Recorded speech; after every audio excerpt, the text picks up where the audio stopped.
नमस्कार, लोकसंदेश न्यूज चॅनलमध्ये आपलं स्वागत आहे। पाहूयात आजची विशेष बातमी। सांगली मिरज कुपवाड महानगरपालिकेच्या निवडणूक रणधुमाळीमध्ये आज प्रभाग क्रमांक 9 मध्ये शिवसेना शिंदे पक्षाकडून प्रभात फेरी काढण्यात आली। प्रभात फेरीची सांगता कॉर्नर सभेमध्ये झाली। उमेदवार मनोज ढगेसर, उषाताई गायकवाड टिंगले यांच्या प्रचारार्थ सभेमध्ये पहिलवान चंद्रहार पाटील, जिल्ह्याचे अध्यक्ष बजरंग पाटील यांच्या उपस्थितीत ही कॉर्नर सभा पार पडली। यावेळी या भागातील सर्व स्त्री पुरुष नागरिक मोठ्या संख्येने उपस्थित होते। लोकसंदेश न्यूजसाठी सतीश भादुले यांचा रिपोर्ट। मी प्रत्येक ठिकाणी उपयोगी पडावं असं माझं मानस आहे। त्या माध्यमातून तुम्ही मला समजून घेता आणि आतापर्यंत तुम्ही मला खूप सपोर्ट केलेला आहे।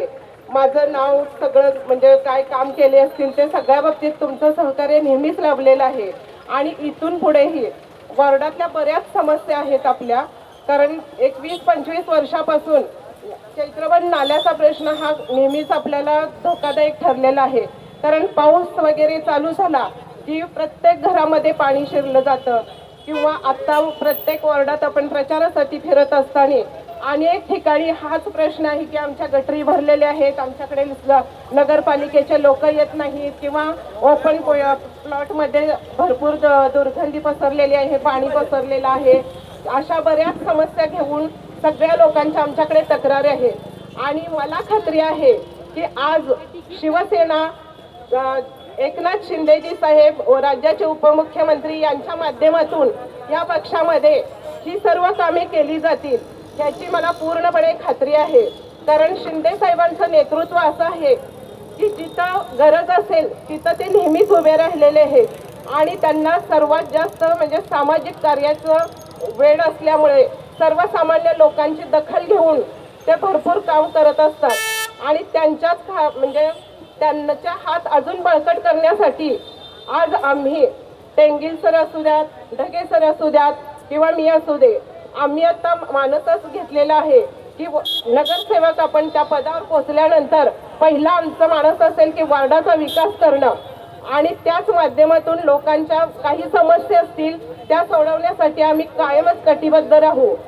तर एवढं बोलते आणि एक तुमच्याकडून अपेक्षा करते की मी गेली 10-15 वर्ष सामाजिक कार्यात अग्रेसर होऊन काम करते। माझं काम ही सगळ्या चांगल्या शासनाच्या योजना राबवल्या किंवा बाकी कुठल्याही समस्या असू द्यात, आरोग्याच्या असू द्यात, त्या मी सगळ्या आतापर्यंत करत आलेले आहे।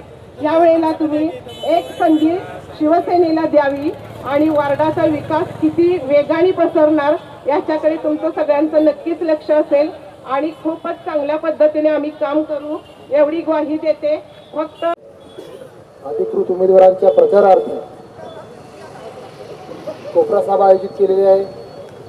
त्या कोपरा सभेसाठी उपस्थित असणारे आमचे शिवसेना पक्षाचे जिल्हा प्रमुख आदरणीय बजरंग भाऊ, उपस्थित असणारे तिन्ही आपले जनसामान्यातले नेतृत्व असणारे असे तिन्ही उमेदवार, उपस्थित असणारे समोर सर्वजण मतदार बंधू आणि भगिनींनो, खरं तर निवडणूक जाहीर झाल्यापासून अनेक दिवस चर्चा चालू होत्या की भाजपबरोबर युती होणार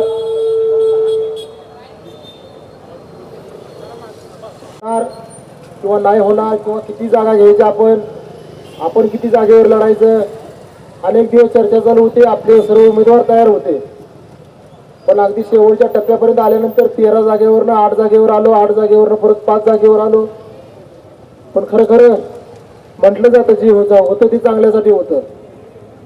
कदाचित जर आपण मित्रपक्षांबरोबर युती झाली असते आपली तर खरं त्या गावामध्ये काम करणाऱ्या शिवसैनिकांना न्याय मिळाला नसता। आज आपले तिन्ही उमेदवार असतील गेली 20-25 वर्ष झालं जनतेमध्ये राहून काम करून आज आपल्या समोर उभा राहिलेले आहेत। कदाचित आपली युती झाली असेल, कदाचित त्यांना संधी मिळाली नसती, तर शेवटी 5 वरनं 3 वर जागा देण्याच्या मनस्थितीमध्ये भाजप पक्ष होता। पण शेवटी आपल्याला न्याय मिळाला। जे अनेक वर्ष शिवसेनेचे अगदी कट्टर शिवसैनिक आहेत त्यांना मला वाटतं महापालिका स्थापन झाल्यापासून एवढ्या मोठ्या प्रमाणात 65 ठिकाणी शिवसेना पक्ष आपला जागा उमेदवार उभे करतोय, हे खरं इतिहासामध्ये पहिल्यांदा घटना घडलेली आहे। आणि खरं हे सर्व श्रेय आमचे पक्षप्रमुख एकनाथजी शिंदे साहेबांना जातं. कारण आज शिंदे साहेबांच्याकडे बघून सांगली नाही तर संपूर्ण महाराष्ट्रामध्ये नगरपंचायत असेल, आज महापालिका असेल, केलेली विधानसभा, सर्व निवडणुकीमध्ये अगदी घवघवीत यश मिळवून शिवसेना पक्ष अगदी पहिल्या 1-2 क्रमांकामध्ये आज उभा राहिलेला आहे. त्यामुळेच आपले आज जवळजवळ 65 ठिकाणी उमेदवार शिवसेनेचे उभा राहिले आहेत. हे सर्व श्रेय शिवसेना पक्ष एकनाथजी शिंदे साहेबांना जातं. कारण आज शिंदे साहेबांच्याकडे बघून आज आमच्यासारखे कार्यकर्ते असतील किंवा आपल्या पक्षाचे आमदार, खासदार, मंत्री असतील, काम करतायत आणि प्रत्येक आपापल्या भागामध्ये आपला पक्ष जास्तीत जास्त पोहोचण्याचा प्रयत्न करतायत. खरं तर अनेक महापालिका स्थापन झाल्यापासून शिवसेनेची मला वाटते कधी एक नगरसेवक असतो, कधी 2 असतील, असे मोठे मोजणे इतके नगरसेवक आतापर्यंत शिवसेनेचे पक्षाचे निवडून आले. पण आज आपल्या पक्षप्रमुखांचा आपण मोठेपणा जर बघितला तर 2014 सालीपासून आदरणीय शिंदे साहेबांकडे नगरविकास खातं त्यांच्याजवळ आहे. आज 2025-26 चालू आहे. पण गेल्या 11-12 वर्षामध्ये सांगली शहरामध्ये शिवसेना पक्षाचे त्या अलीकडच्या 8-10 वर्षात एकही नगरसेवक नसताना जवळजवळ 450 ते 500 कोटी रुपये निधी आज सांगली शहरावरती एकनाथजी शिंदे साहेबांच्या माध्यमातून मिळालेला आहे. परवाच आता भाऊंनी सांगितल्याप्रमाणे मी आचारसंहिता लागायच्या आदल्या दिवशी गेलो की सांगलीच्या विकासासाठी आपल्याला त्या ठिकाणी थोडा खर्च करावा लागेल, आपल्याला तो विकास निधी मंजूर करावा लागेल. तर माझ्या एका हाकेला त्यांनी प्रतिसाद दिला आणि दुसऱ्या मिनिटात मला GR काढून दिला 3 कोटी रुपयाचा. म्हणजे एखाद्या शिवसैनिकाला किती ताकद मिळू शकते हे खरं फक्त शिवसेना पक्षामध्ये बघायला मिळतं. म्हणूनच आज आपण विचार केला तर हे तिन्ही उमेदवार आपले जे आहेत गेली 15-20 वर्ष आज तुमच्यामध्ये काम करून तुमच्या समोर जनतेसमोर उभा राहिलेले आहेत. आज आपल्यात कुठला आयात केलेला, निर्यात केलेला उमेदवार नाही, तर जनतेमध्ये काम करणारे उमेदवार आपल्यापुढे आज उभा आहे. आणि खरं तर त्यांच्या पाठीची ताकद उभा करणं हे पक्षाचं आणि सर्व मतदार बंधू भगिनीचं आपलं कर्तव्य आहे. कारण आज आपण विचार केला तर नगरविकास खातं हे आदरणीय एकनाथजी शिंदे साहेबांकडे आहे. आज शहरामध्ये